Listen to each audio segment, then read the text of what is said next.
just finished midterm, so we've also gotten into different doubles. We went singles for men and singles for women, and we also have mixed doubles coming up. Today we're going to be talking about strategy, types of leagues, tournaments, and we're going to talk about women's doubles and men's doubles. Now, doubles is doubles. Doesn't matter whether it's women's doubles or men's doubles. It's the same rule, it's the same court, it's the same information, it's the same everything that we're doing. In the background, you can see that we're starting with the women's doubles, and you can see that they've already figured out their partnership right now. They've started their warm-up. Typically, a warm-up lasts about 10 minutes. Now, it doesn't have to always follow this rule of thumb, but that's typically what they give you for a warm-up. And you always warm up with the game balls, the balls that you're going to play with in the game. And so they've opened their new can of balls. They already know who their partners are established right here. Marnie and Laura are on this side, and they're partners. And on the other side are Jane and Mary that are partners. And they've talked to each other when they knew they were going to be partners, and they've decided which side they're going to play on. Marnie and Laura have decided that Laura possibly has the stronger backhand, or she likes to hit in the backhand side or the left-hand side of the court, or the ad outside the court. Any of those terms you want to stand for that side of the court. And Marnie feels like that she's more comfortable playing forehand or the right-hand side of the court. And then the same thing on the opposite side. Jane and Mary have come up with theirs. Now you can also see that they have a combination of two-handed and one-handed backhands. That's going to give you something that you want to look at. They went from their mini tennis, which was up close in the half volley area, and then they moved back to be hitting their ground strokes, practicing. We do what we call compatible or friendly warm-up. So right across from Laura is Jane. They were here for our singles. They're going to warm up with each other. They're not going to try to hit with all four mixed up. They're going to warm up just kind of down the line and stuff with each other. And then Marnie and Mary are going to do the same thing. And you see that we are up as a team, meaning this team is up practicing their volleys, their half volleys, and possibly some overheads. So they'll motion and send a hand up that says, I'd like some high balls so I can practice on my reaching on my overheads. And then on the other side, they're practicing kind of retrieving or returning those balls from the baseline. And most of those shots will be ground strokes, forehand and backhand. Some of them could be kind of close to passing shots to make the people at the net move to get ready. And they might at times also practice their lobs just to see what's going on. Now, one thing that you'll notice is they're practicing on this side, okay? So typically that means they've already decided who's going to serve and who's going to receive, so that they're warming up on the side they're going to start on. Now, they may not have actually changed their mind to do that, and if you'll go back to one of the first times that we talked about game play, and we said that you spin your racket, and I said I don't typically spin my racket on the ground, I spin my racket like this, and I ask if you want up or down, and then I want you to tell me when to stop spinning, and you say you want down, and then I'll switch around and say, yes, it was down, this little hump is down. If the hump had been up, then you would have gotten a choice. So I'm going to get to choose whether I want to be the receiving team or I want to be the team that's going to serve. So that's how they do when they spin the racket, so they'll know what's going on. The neat thing about doubles is when you get ready to practice on your serve, and since it is doubles, you're not going to both serve on the same side. So you're going to pick the serve that you feel most comfortable on. Typically it's reasons like, I need more time warming up, so I want to serve second. I don't want to serve first. Or the sun bothers me in my toss, so I don't want to serve against the sun. Or the wind bothers me, so I'm not a really strong server, so I want to serve with the wind. So all of those are factors that would determine who serves first of the partnership that you have. Those are your factors right there. And so you're going to keep talking and talking and talking as you go along. Doubles is the most popular form of tennis. It's more popular than singles, even though singles gets almost all of the notoriety, all of the published or what you see on TV, or a lot of the matches that are followed are almost always singles players. But doubles makes up the majority of people. When you talk about pyramids in sports, pyramids for tennis, The makeup is all the leisure recreational players, the people that are in leagues, the people that join, and the people that play doubles of some sort and work with different tennis centers. And then as you go up the ranks of better players up to the high, then those are going to be your singles players and people that just promote what they're playing from within. And very few times do you see a lot of singles players that play doubles or vice versa. There are times you can do that, but most of the time for us and this type of tennis, you usually play doubles because of the sociability of it and the fact it's a lifetime sport. Singles is going to be a little bit harder because you need to be a little bit more fit because you're doing the whole court yourself.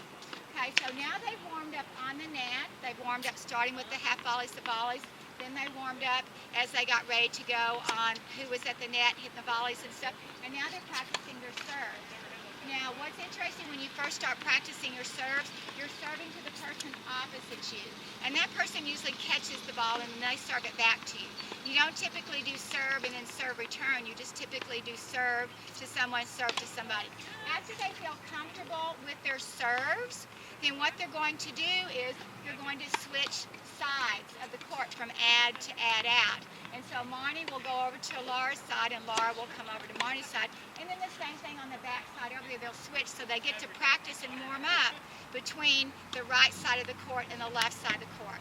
And I know this is a reminder, but you want to look, see they're switching right now, you want to look and make sure that when they're serving, that they're staying behind the baseline, remember, because you can't stand on the baseline or over. Also that they're staying to either side of the center service mark. They're not trying to straddle it.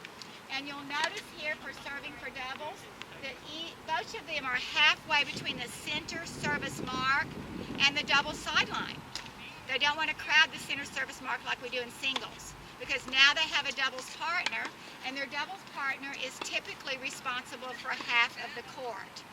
For instance, if the ball goes in the middle, we typically look at it if someone's not left-handed, that the person that's playing on the backhand or left side will take a ball in the middle because it's their forehand, and typically forehands are stronger than backhands. So that's usually a rule of thumb. Another thing that we think about when we're playing doubles is you want to try to split your doubles team up strategy-wise. You don't want to hit to someone, you want to make them move. So you hit over them, away from them, or in the middle of them to create confusion. Typical doubles, I'm going to go out of the picture for a minute here. Typical doubles will be one person playing up and one person playing back. That's typical doubles. So then you have the net covered and then you have the back of the court covered. And we talked about in previous weekly lessons that you don't want to park yourself in no man's land. So that's going to be the area of the court, that rectangle that's behind the service boxes and in front of the baseline. We also talked about that when you play doubles, that you do not expand on the sides. The width of the service box does not expand into the alleys. You now have the addition of the alleys on each side. You can see now they're coming together. They're going to decide who's going to serve, who's going to return, who's going to receive. Or remember, I had a fourth option, and the fourth option was you could defer. You would make the other team choose what they wanted. But again, there's not a lot of strategy going on in that, so they're going to pick one or the other. And they've talked it over with each other so that you and your doubles partner, then you know kind of what's going on when you get started. So we're going to watch what they decide, and then we're going to have them come over before we actually start the match. So ladies, before you actually start playing, come over so they can see you on the camera because they're going to ask you questions.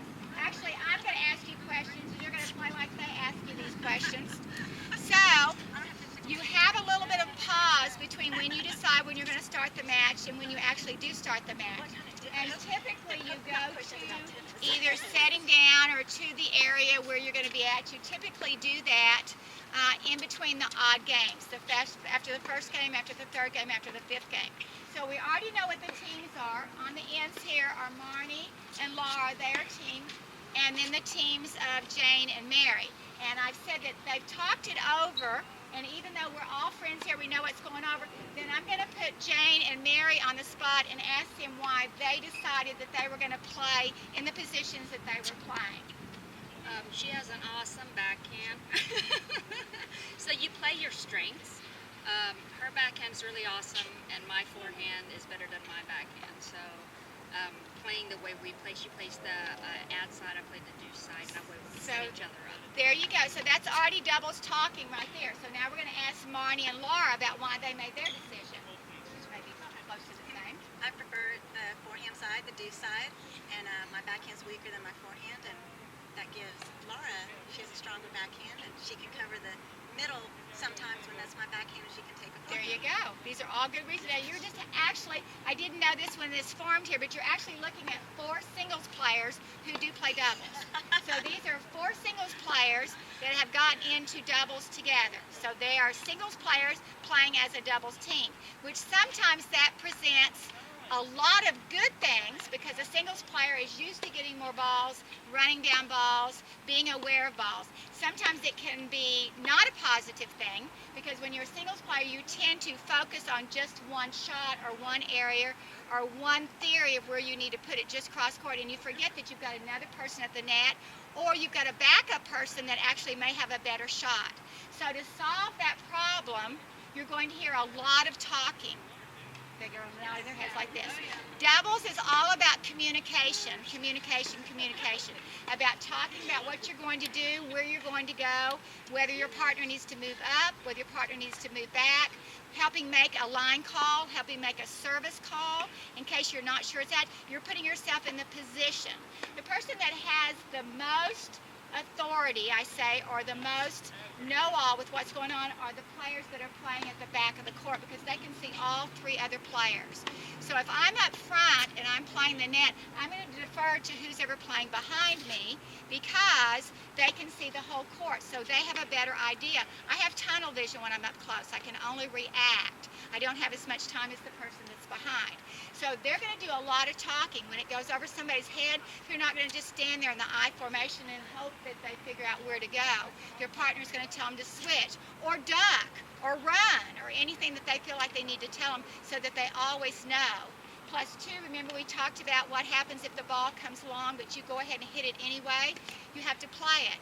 So if my partner hollers at me, let it go, like the song, let it go. Anyway, you're going to let it go. You're not going to hit it. Otherwise, you have just played a point that's out.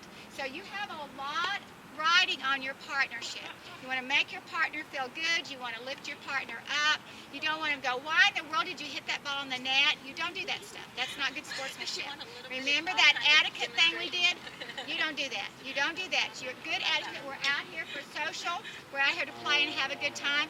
That's what's part of getting into leagues and tournaments, recreational play, going to the tennis centers, belonging to some type of organization like the USTA that you get to encourage and make all this stuff. So who is going to serve first? This team is going to serve first. So which side did you guys pick? They're going to play on this side. And this just happens to be the side they warmed up on. Now they're serving from the side that they actually, so they did each other a favor is what they did. They're serving where they're already ready for, and they're returning where they're already ready for. So what they didn't practice on was returns of serves. And that's very lacking because remember, 50% of your points are come from your serve. If you don't win serve point, 50% of your points come from the fact if you can't put the ball in play, it doesn't matter how good your volleys or overheads are. You have to put it in play with a serve. You have to get a serve return back. Okay, so we're going to start off. Who's the first server?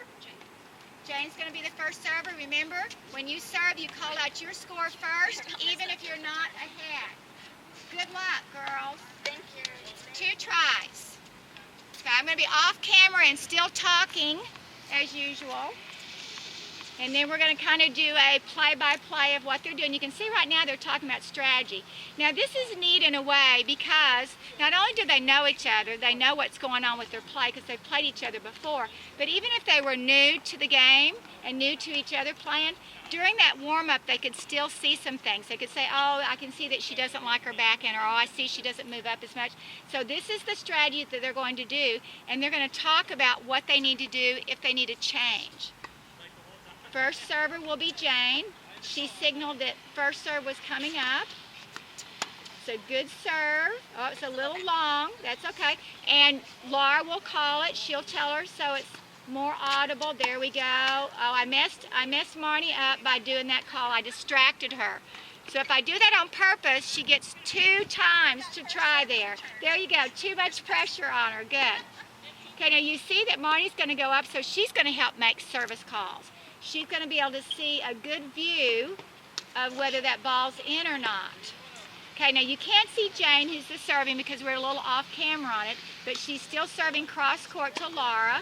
Good serve, a nice low return. This is called the rally. Once you serve and return, you have a rally coming. Nice little drop shot. Hit it to the net person. Now we're keeping it away from the net person. See how Marnie went over for the lob?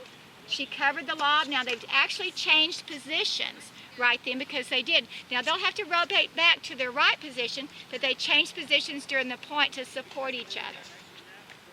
So now we have 15-15. So they both have 1 point each.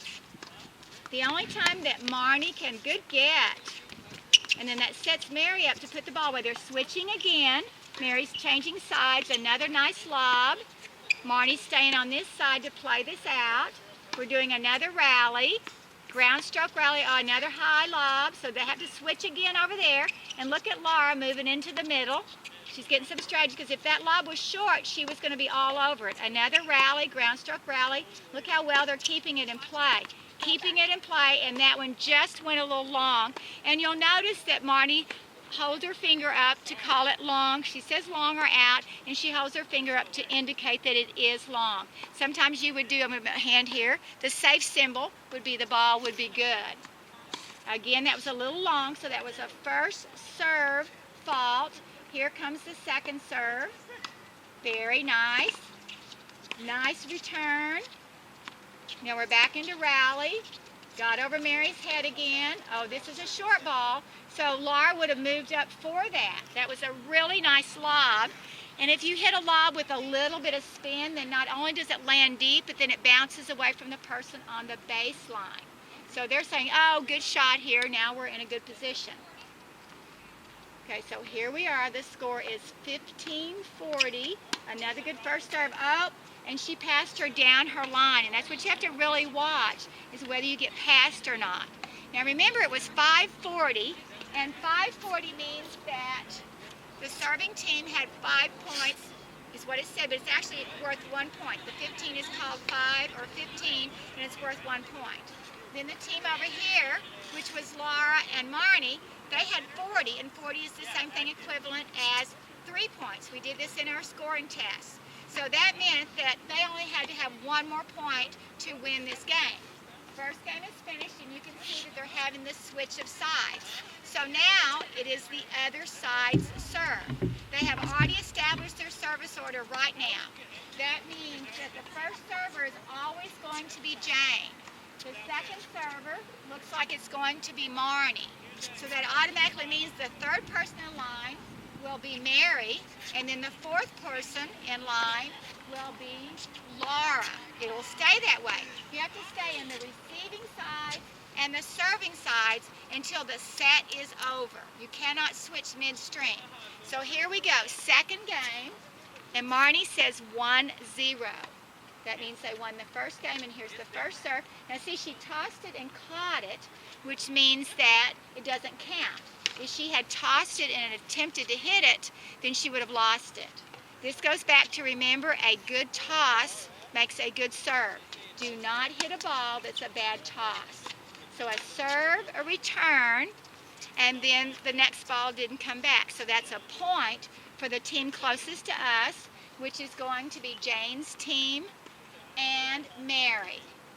Now remember, the biggest things are getting the ball back in play. You want to have the person you're playing against have to make 1 more shot. You want to make them to have to move. That's part of the strategy, is moving. And that's part of the strategy, is getting it away from the person at the net. So Jane's making the calls here, whether the serve is good or not. Then she's moving up in net position. Here goes Mary, another cross court. They're trying to keep it away from the net people. Another good cross court with spin on it. Good cross court. So see, now that just shows you an example of why she wanted Mary to play on the backhand side, because she has a nice backhand cross court. And remember the difference between cross court and down the line? Cross court goes from one side of the court to the other. where down the line goes down the line like the last point. So this was said, this was a lat, which means that the ball barely touched the top of the net strap, that little white thing on top of the net. But it landed in the box, which means that we get to do that serve again, as if it never even happened. Kind of like a distraction. Now that ball was really close to the center service line, but it was a little wide over into the other service box, so it doesn't count. Even though when it's service box, it was the wrong one. So here we go. Oh, that was a good poach, meaning that Laura came across at a good place to hit the volley, but you see that she hit the volley with an open face, which means it caused it to go long. So she poached or came across in front, very nice, but the ball didn't land in. Nice first serve. Here we go, nice little lifting lob, and Mary caught it up on the rise instead of backing up. So now they have that point. So now we are 30-30, which is 2 games to 2 games. So this is where we're at. So now they're talking strategy again. They're saying, okay, what do we need to do so that we can keep the ball in play, but away from them so we can get the next point? Here we go. Nice serve, nice first serve, nice cross court. There goes Mary. And, oh, Laura got her racket on it. There goes Mary again. Laura got her racket on it. There we go. She has to run up. Oh, the short ball. She had to run up to get the short ball. She had to run up to get it. So that was a really nice play. You saw a good serve, a good return. You saw a cutoff at the net. You saw a retrieval from the net, another cutoff at the net, another retrieval, and then the last ball that fell short, which meant that she would have to run up and get it. So now they went from being down to being up. If she wins this serve, she's going to do what's called held serve. If she does not, she has had her serve broken. So those are terminologies in there, okay? So how we have here, so Marnie's serve was broken, so that means Mary and Jane are now 2 games to 0 games. We're going to make sure that we have a chance for everybody to serve once, and then we'll have that last one. Sorry, 1-all. Sorry about that. See, I can't even keep score over here. Usually what they do is they also have scoring, which we do not have ours up. They will have scoring cards over on the sides of the court. Very nice. Good rally on that one. Good get. It's nice to get your racket on something so that at least you can put it back into play. But the scoring goes by, so every time you have a game, usually one will be in green and one will be in white, or one will be in green and one will be in black. One is for the home team, one's for the away team. And then you keep score of your games that way, and then later on you keep score of your sets that way. So a good serve, a good return. You see that Mary's moving up into the court. Now she has to figure out whether she wants to go back or stay up. She doesn't want to stay in no man's land. Good shot. So she had a very nice down the line. And Jane's job, as her partner is the serving, Jane's job is to stay closer to the net, be in an offensive position, and any ball that's short or within her reach, then she can cut off. Mary had a very nice serve, just like right there. Okay, so she's coming up, she's placing it. No, good try. Okay, now Marnie almost got it, almost got it. It was really hard to tell if it was going to be a double bounce or not, and the person that does that, they're responsible for making their call. And that's another sportsmanship. They make their call that says, no, I did not get it before it bounced twice on the ground. Now, sometimes people think they get it, but they don't. But you want to make a good call on that. You want to make sure you get it on the first bounce. So we're having some net play here, some retrievals, keeping it in play, some nice rallies. Here goes Jane again. Okay, now think about this. We talked about this in volleys, and we talked about the high fives. You want to step forward to get your volley. You don't want to step back. You don't want your leg back behind you. You want to step forward on those volleys. Step forward on those volleys. That's very important. Second serve. Here we go, second serve. Oh, bummer. So that was 2 faults. Remember, we want to reach up. Our head stays up. We watch with the Statue of Liberty arm. So now that would be a double fault there. Here we go. Another good serve, another good return. I'm going to keep it away from the net person. Jane keeps watching, watching, watching. Oh, that was close, and you saw what happened. She saw Jane move a little bit closer to the center. So Laura says, I think that I can get that down the line. So since that ball was out, then that gives the game to Jane and Mary. So now they are up 2 games to 1 game. A total of 3 games have been played. So that means that they get a chance to grab a drink, talk to their partner. They get a little bit of rest. Sometimes it's time, but when you play recreational tennis and we're not in a tournament setting or something, then most of the time we're pretty lax or kind of slack about what we're going to be doing. You don't want to take an undue amount of time, but this would be the time if something happened, maybe your strings broke, maybe something happened to your shoelaces, or maybe you had to run to the restroom right quick, you would do it on breaks like this. You wouldn't do it in the middle of a game or point. You'd just have to kind of suck it up, so to speak, unless it was a true emergency. Also, remember that if a ball rolls across the court during play or something happens, you automatically replay the point and you get 2 more serves. You don't just start from where it finished. Okay, so here we go. We're now into the 3rd game. Laura's the 3rd person in line. Actually, she's the 4th person in line. So she's the last server of the group. Everybody else is served. Okay, now that serve did not come back. So that's called a winner, is what that's called. It's called a winner serve. If Jane had not touched it at all, then it would be called an ace. So that was called a winner. Good. Okay, so that was a little long. 2nd serve. Here we go. Good serve, good return. Starting a rally here. Want to get it away from the net person. Just a little wide there, but you can see that they were both watching it just to kind of see where it was going to go. They were both watching it. Typically, the serving team has possession of 2 balls, and the receiving or returning team has possession of 1 ball, so that if anything happens to the ball, it gets lost or goes somewhere else, that they have that ball to count on. Nice, nice, nice, nice move, Marnie. So we had a nice serve, a nice return. That return came a little close to the net person. Marnie says, I'm going to put that away where they can't reach it. Now, Jane got her racket on it, but she couldn't quite get it over the net. So that's the importance of having a good net player in front of you, is what you want. And they're going to talk to each other so they don't both try to go, oh, after the same ball. Now, that was called a lat right there, but not a lat during the serve. It actually hit the net, so it was a net ball. A net ball. Now, if that ball had landed in over Laura's head, then she'd had to play it, but it hit the tape and went wide.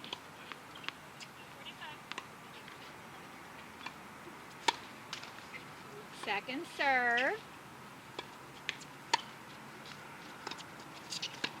Here we go.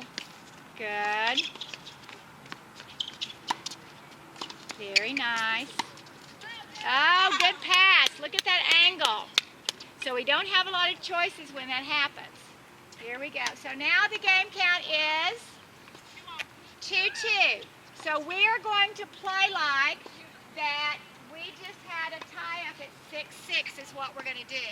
So remember, the factors for tiebreaker are 6 games to 6 games.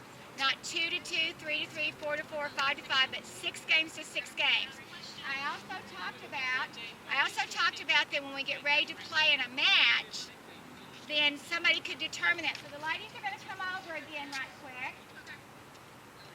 And they're going to give you their opinions on this also. Now, tiebreakers, we're not going to do too much about tiebreakers until just a little bit later on, but I want you to see what a tiebreaker looks like, and then we're going to go over it again inside using the tables, which is easier to go. Okay, when it's 6-6, that would be a tiebreaker that you can play right then. Once the tiebreaker is over, or the set is over, they could change positions on the court. They could change service order. They say, this has not been working, so we need to do something to change this up. So far, this has been working really well, otherwise they wouldn't be tied.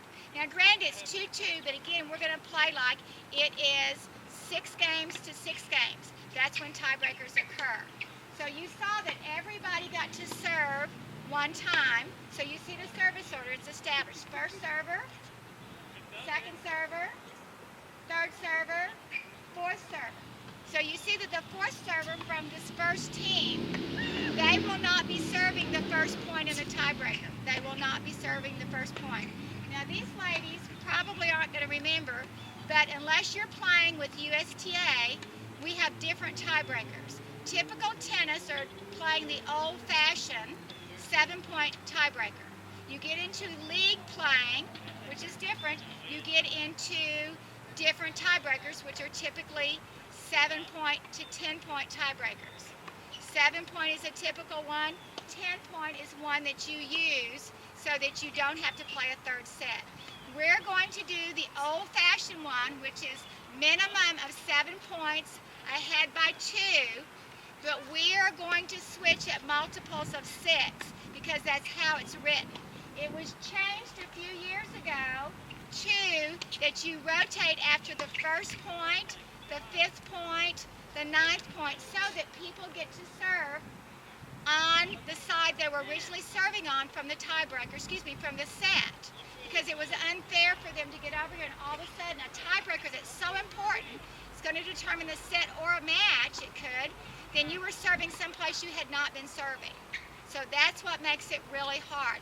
But since that's how our book is written, that's how our rules are written, that's how we're going to play it. And then when I come to the tiebreaker unit later, then I will show you the other choices as we go. So the first server then, having figured that out, it will not be Laura, it will be Jane.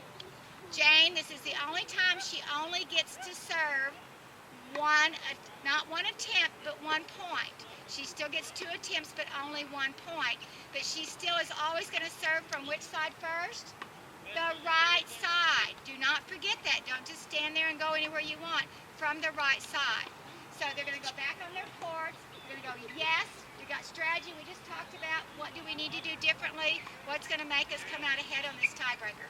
So I'm going to talk it through while they're playing because this is new to them right now too.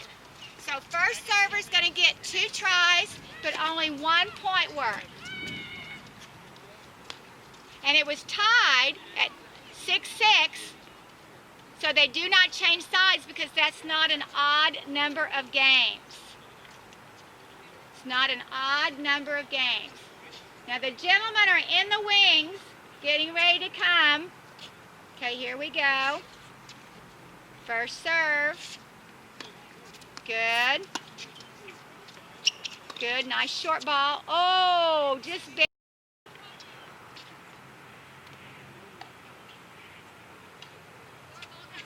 So now the second person in line to serve, which is Marnie, is going to serve, but she is going to start, this is the only time, she is going to start from the left-hand side because they've only played 1 point.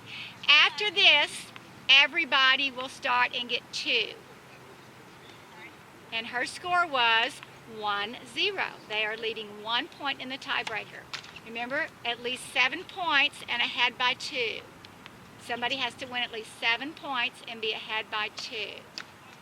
Okay, now that was a lat. It hit the tape, the top of the net, fell into the court in a legal place. There we go. Good. Very nice. Starting to rally. Just a little wide. So now Marnie gets another serve. The guys are watching this so they'll know what tips to take. 1-1. This will be her second one. Good shot. Good return. The rally has begun. Here we go. Good. See, they're keeping it away from the net, people. They're playing very smart, moving everybody around. Tiebreakers determine everything, so they have to be played. Each point is so important. They're keeping it cross-court away from the net, people. Good. It's still in play. The high balls make it impossible for those people. Good. She looked for, oh, she tried to pass her down the line, and Mary stayed in her alley, so that's a point for them. So now it is Mary's serve, and she's going to say 2-1. And she's going to start serving from the left-hand side because it's an odd number. She still gets 2 attempts, and she gets to serve out 2 points worth. 2 attempts and 2 points worth. So here she goes. Second serve.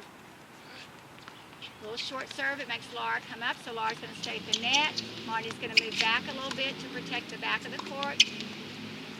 Here goes Jane up at the net. She's going to do it again. So she's trying to put the balls away. Hit in the middle. Nice move. Here we go. Another little junky ball. Ooh, it's in the court. We're still playing. Good. Put the ball away. Good. Nice volleys. Oh, bummer. Nice playing. Nice playing. So now we are tied at 2-2. She's got one more serve, and she's serving from the right court because that's an even number of points. 2 points to 2 points. 2 points to 2 points. Here we go. 2 points to 2 points. Good. Very nice. Good. Oh, okay. There we go. So now 5 points have been played. So the score is now 3-2. One more point, and they're going to switch. Multiples of 6, one more point. So Laura's going to get to serve 1 point on this side from the left-hand side, the advantage side, and then she's going to switch to the other side. Just a little long. Second serve. Here we go. Good serve, good return. Nice cross court. It's hard for you guys to see at this angle. Very nice. Oh, good pickup back there. Very nice, right on the back of the line. So now we are 6 points in. 6 points have been played. So they're going to switch sides. And Laura still gets one more serve. One more serve she gets because everybody gets 2 after the first person starts. So she's serving from the right-hand side, which is the even side because 6 points have been played. First serve. Now here comes the second serve. Remember, parameters are minimum of 7 points played, ahead by 2. Little bit in the net on that return. So now we're starting from the left-hand side. We've already switched sides. Good. And the tiebreaker score is 4-3. 7 points have been played, but neither one of them has 7 as a total. Just 7 points played. 4-3. Good. Good serve. Good return. Nice little poach there. Look where they're standing. Good. Keeping away from the net person. Jane's moving up. She's ready to volley. Just a little long. Good time to step in though. So now the score is tied 4-4. This is her last point on this side before it goes over to the other side. Good serve. Good return. Good poach. Good poach. Very nice, Mary. So that's the advantage of playing up at the net. So now it is 4-5. That's the score she's going to say, 4-5. Multiples of 6. So we're getting close. So they're going to stay just like this until we have 12 points. So it's 4 points to 5. So Laura and Monty's team has 4 points. And Mary and Jane's team has 5. Second serve coming up. That's an odd number of points. That's 9 points. Good serve, good return. See how consistent they've been on their serves and returns? Almost every ball is put into play. Nice network, good recovery, good angle. Good. Good try, good try. Nice rally. That was an awesome rally. Had 2 people on this side up on the net and a lot of balls that they got on the back. So it was 4-5, now it's 4-6. So this could be determining the tiebreaker or the set itself. So there it is. Good. Okay, so that tiebreaker has ended. The tiebreaker would be written 7-6. The 7 stands for a tiebreaker that was taken. And then in parentheses, you could put 7-4, which means that they won the tiebreaker 7 points to 4 points. I'm going to have them come over one more time. Did you see how nice they shook hands? Or we do rackets with each other now that we're in the virus stage here. But you see how you come over, it's very sportsmanship oriented. They talk about it and they said, darn, I was so close. I could have gotten maybe one more point. But talk about what you think from your side versus your side. What do you think about the match? What do you think in general, besides you had a good time? What do you think? Oh, it's very challenging. We saw a lot of different balls. The sun was definitely a factor serving on that side. Okay. A lot of high balls, a lot of volleys. So yeah, it was a very challenging match, but it was fun. Good, good. Would you have done anything differently? Probably yes. I would probably work more on my ground strokes from down the line because we were doing a lot of exchanges cross court. Yes. So maybe throw in a couple of drop shots. There you go. Change it up. Change it up. Change it up.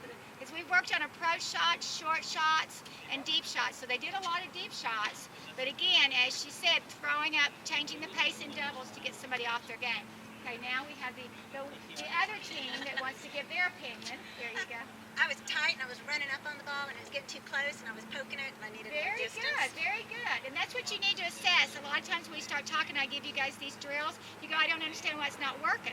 Remember we talked about position, position, position, like in real estate, location, location, location, we talked about position, that the ball will come to you is not the ball you want. You have to make the ball be the ball you want. So you have to put yourself in that position, which is what Marnie's saying to do. What do you think, Laura? I think I would have probably coached a little bit. There you go. There you go. Yeah. Yeah, there you go. But you did say that you saw that there was a lot of play and a lot of balls were gotten. A lot of rallies were there. A lot of thought behind, I got to keep away from the net person. I got to move it here. I've got to change up the scene. We can't just stay where we're at. We need to do a lot of moving, a lot of talking, and a lot of stuff from there that goes on. I'm going to pick on the ladies, and they don't know this, but we have a word of the day. And that's what gets us to, so we know that everybody's watched our video and knows everything about it. And I've already used rhinoceros, hippopotamus, which was spelled incorrectly, I might mention, ostrich, which was used in a scenario of the overheads, which I find that also interesting. We've used armadillo.